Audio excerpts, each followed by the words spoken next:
dan Allah Ta'ala qata'tana ni'aman katsiratan. Allah Ta'ala wa in ta'uddu ni'matallahi la tuhsuha.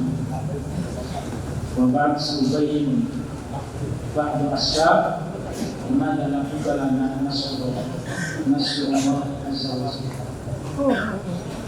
Wassalatu wassalamu ala nabiyyina Muhammad akhirul anbiya wa imam mursalin wa disuhuli kalami wa disuhuli fa'idum santik umur al-Indonesia. Kenapa kita hendaknya senantiasa bersyukur? Setidaknya ada banyak alasan. Yang pertama tadi adalah bahwasanya nikmat yang diberikan oleh Allah Subhanahu wa taala sangat apa? Sangat melimpah. Wa in ta'uddu ni'matallahi la tuhsuha. Begitu juga di dalam surat Al-Baqarah yang berkaitan dengan puasa dan yang berkaitan dengan bulan Ramadan. Di akhir ayat itu ada seruan supaya kita bersyukur pada Allah Subhanahu wa taala. Wa litukabbirullaha ala ma hadakum wa la'allakum tashkurun. Nikmat kehidupan. Nah, di dalam surat Al-Jasiyah ayat 13 Allah mengingatkan kita bahwasanya nikmat yang dilimpahkan itu begitu banyak.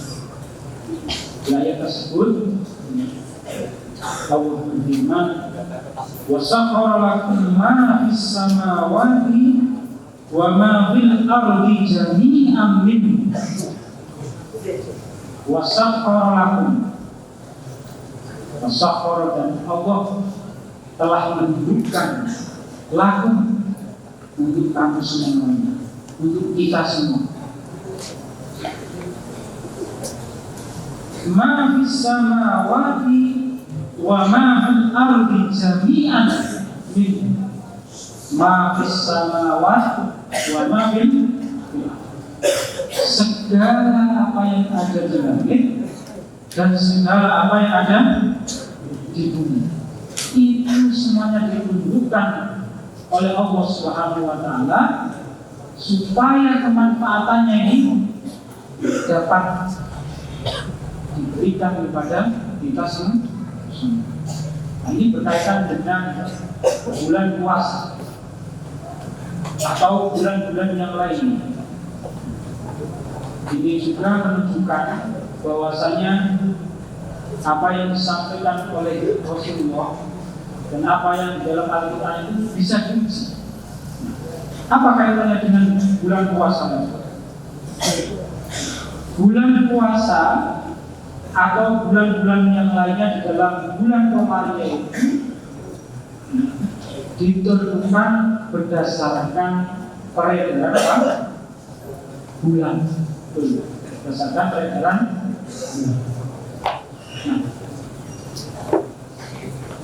seandainya bulan ini peredarannya ini tidak menentu, maka tidak akan bisa atau tidak akan ada sistem penanggalan kemarin. Misalkan kadang bulan itu terus pagi siang malam, tidak ada bulan sabit, tidak ada bulan purnama, tidak jelas garis edarnya, maka tidak bisa dijadikan sebagai patokan waktu. Dalam Al-Quran itu disebutkan walladzi ja'ala as-samsa walladzi ja'ala as-samsa diya'an wal qamara nuran wa qaddarahu manazila lita'lamu adada as-sinina wal hisab. Jadi Allah itu menjadikan matahari itu memiliki cahaya yang memancarkan. Kemudian bulan ini memiliki cahaya yang dari sinar matahari. Wa qaddarahu manazila. Kemudian Allah menetapkan kedudukannya, sehingga kedudukannya itu pasti, garis edarnya itu pasti. Kita ada di sini awal supaya kita itu mengetahui bilangan ini sudah ada di dalam Al-Quran. Ini bisa diuji. Ternyata sampai sekarang matahari, bulan beredar sebagaimana ketentuan Allah Subhanahu wa Ta'ala di dalam kasih-kasih yang ini juga adalah bagian dari wasakhkhara lakum ma fis samawati, bagian dari apa yang ditentukan oleh Allah Subhanahu wa Ta'ala. Anda bayangkan ketika matahari itu jaraknya didesain tidak pas dengan bumi, bayangkan. Lalu ketika matahari di atas khatulistiwa saja kita sudah merasa sudah panas. Apalagi matahari itu dekat. Itu bagaimana? Tidak bisa kita bayangkan. Itu baru satu contoh, yaitu bulan, matahari. Belum benda-benda langit yang lainnya yang di dalam bumi dan di atas bumi ini ada perisai, sehingga benda-benda langit itu tidak menuju itu langsung menuju. Kemudian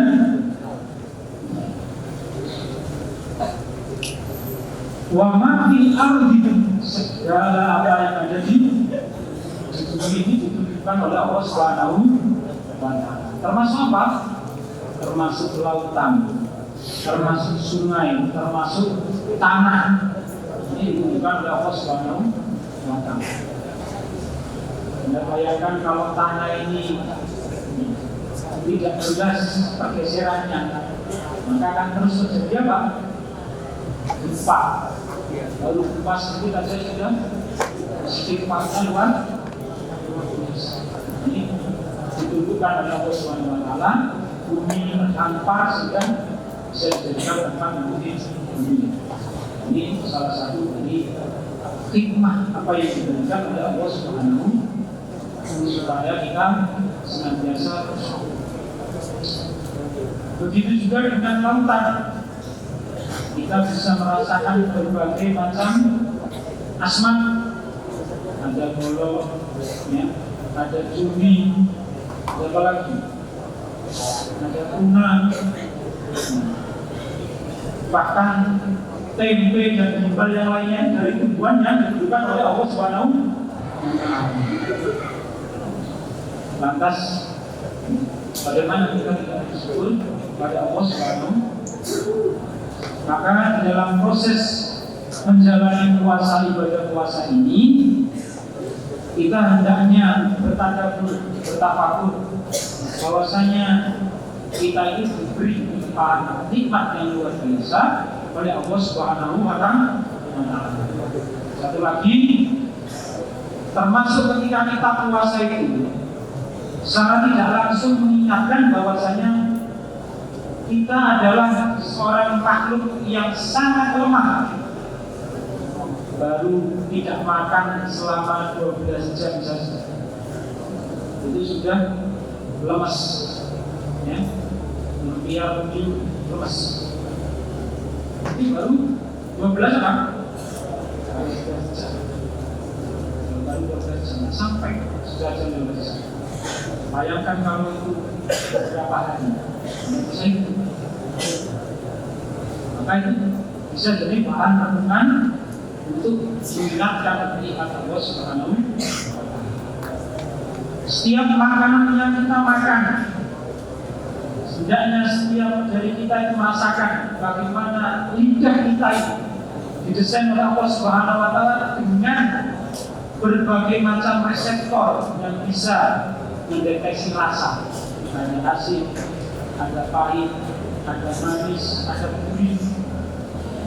Itu kalau kita sekali apa itu baru bisa merasa tidak nikmat sekali. Kalau sehari, kalau sehat bisa merasa. Nah, itu adalah bagian-bagian dari kecil apa yang diberikan oleh Allah Subhanahu wa Ta'ala. Maka melalui siam Ramadan, dan yang kita ingat nikmat-nikmat yang diberikan oleh Allah Subhanahu wa Ta'ala, sehingga menjadikan kita semakin ikhlas menjalani ibadah-ibadah yang diperintahkan dan semakin taat kepada Allah Subhanahu wa Ta'ala, yang mentaati apa yang diperintahkan dan menjauhi apa yang dilarang, sehingga kita termasuk orang-orang yang disebut sebagai Allah, ya, la'allakum tattaqun. Ada nasta'in billahikum subhanallahi